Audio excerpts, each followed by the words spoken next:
Take a 1-hour dusty and bumpy ride northwest of Kazakhstan's old capital Almaty and roll into Shamalgan, the birthplace of President Nursultan Nazarbayev. Spring runoff from the Tian Shan Mountains floods the village, drowning yards in bone-chilling snowmelt. Kids crowd the streets, riding bikes or playing basketball with makeshift resting hoops. On the main road bisecting the village sits the decades-old public school, where Nazarbayev, as a young boy, may have started sharpening his political acumen. From the outside, the school looks like nothing special, but on the back end of the first floor, past posters of Kazakh heroes and poets, is a special room, locked and dedicated to the school's star pupil.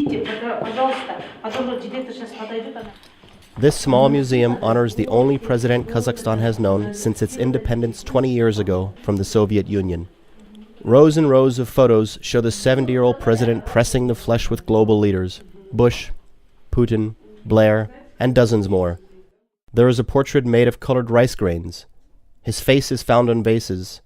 Cast in bronze, he sits atop a horse with a falcon perched in his hand, and a copy of the national anthem bears his handwritten notes to improve the lyrics. It's no surprise, then, to also find overwhelming support in the village for the president in the upcoming election. The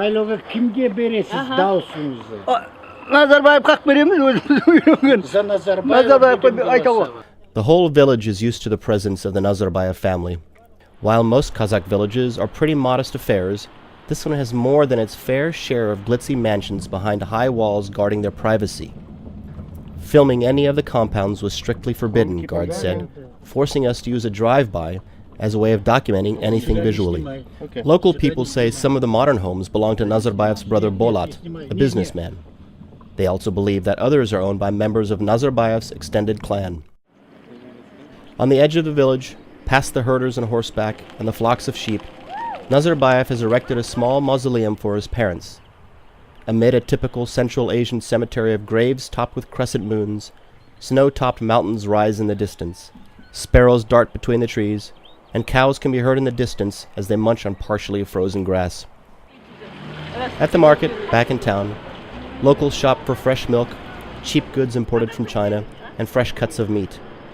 With merchants and customers gathering in small groups, very little of the chatter concerns the election and the political climate of the country. But when prodded, the comments from one couple reflect the mood and the pride of the village.